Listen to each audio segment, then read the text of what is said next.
புகழ் அனைத்தும் அல்லாஹ்வுக்கே. அல்ஹம்துலில்லாஹ். இந்த உலகம் இனிமையானதும் பசுமையானதும் ஆகும். இங்கே அல்லாஹு தாலா எங்களை பொறுப்பாளர்களாக ஆக்கி நாம் எவ்வாறு செயல்படுகிறோம் என்பதை அவன் பார்த்து கொண்டே இருக்கிறான். நாம் செய்கின்ற ஒவ்வொரு காரியமும் இம்மைக்கும் மறுமைக்கும் பலன் தரக்கூடியதாக அமைய வேண்டும். இறை திருப்தியை மட்டுமே எதிர்பார்த்து நாம் செய்கின்ற நல்லமல்கள் எம்மை நெருங்குகின்ற பேராபத்துக்களில் இருந்து எம்மை பாதுகாக்க பேருதவியாக அமைகின்றன. ஒரு குகையில் சிக்கிக்கொண்ட மூவரின் நிகழ்ச்சி பற்றி நபி ஸல்லல்லாஹு அலைஹி வஸல்லம் அவர்கள் கூறினார்கள். 3 பேர் நடந்து கொண்டிருந்த போது திடீரென மழை பிடித்து கொண்டது. அவர்கள் மலை குகையொன்றில் ஒதுங்கினார்கள். அவர்கள் உள்ளே நுழைந்தவுடன் மலையிலிருந்து உருண்டு வந்த ஒரு பாறாங்கல் குகை வாசலை அடைத்து கொண்டது.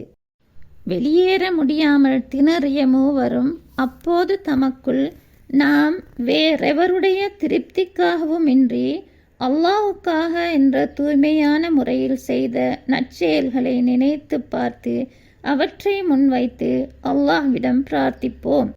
அவன் நம்மை விட்டு இதை அகற்றிவிடக்கூடும் என்று பேசிக்கொண்டனர். எனவே அவர்களில் ஒருவர் இவ்விதம் இறைவனிடம் வேண்டினார். இறைவா, எனக்கு முதிர்ந்த வயதுடைய தாய் தந்தையர் இருவரும் மனைவியும் இருந்தனர்.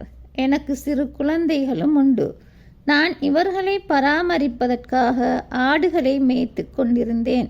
மாலையில் அவர்களிடம் நான் திரும்பி வந்த பின் ஆட்டின் பாலை கறந்து கொண்டு வந்து என் குழந்தைகளுக்கு ஊட்டுவதற்கு முன்னர் என் தாய் தந்தையருக்கு முதலில் ஊட்டுவேன்.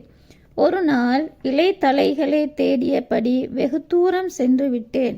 அதனால் அந்திப் பொழுதிலே வீட்டுக்கு வர முடிந்தது. அப்போது என் தாய் தந்தையர் இருவரும் உறங்கிவிட்டிருக்க கண்டேன்.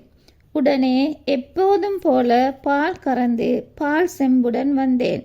பெற்றோரை தூக்கத்திலிருந்து எழுப்பிவிட மனமில்லாமல் அவர்கள் இருவருடைய தலை மாட்டில் நின்று கொண்டேன். அவர்கள் இருவருக்கு முன் குழந்தைகளுக்கு ஊட்டுவதையும் நான் விரும்பவில்லை. எனது குழந்தைகளோ எனது கால் அருகில் பால் கேட்டு கூச்சலிட்டு கொண்டிருந்தனர்.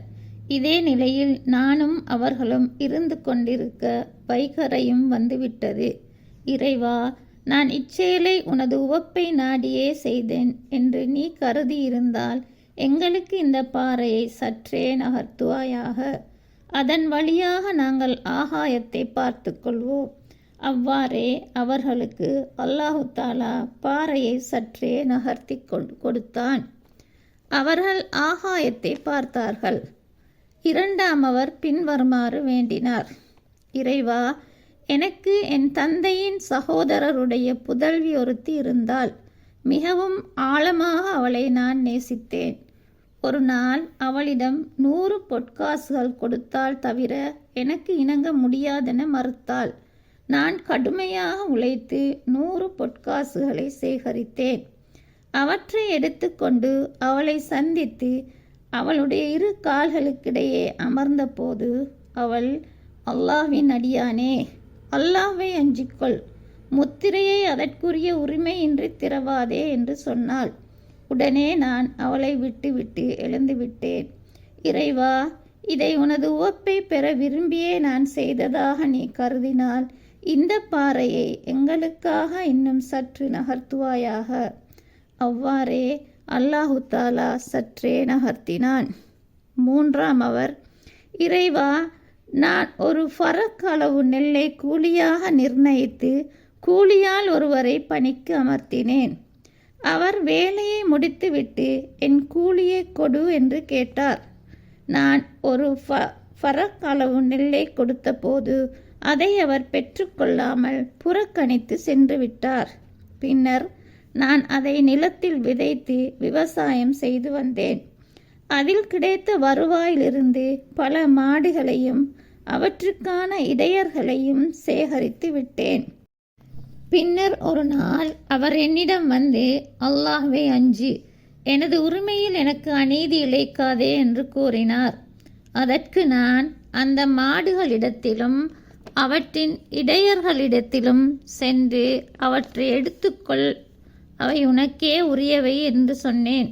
அதற்கு அவர், அல்லாஹ்வை அஞ்சி என்னை பரிகாசம் செய்யாதே என்றார்.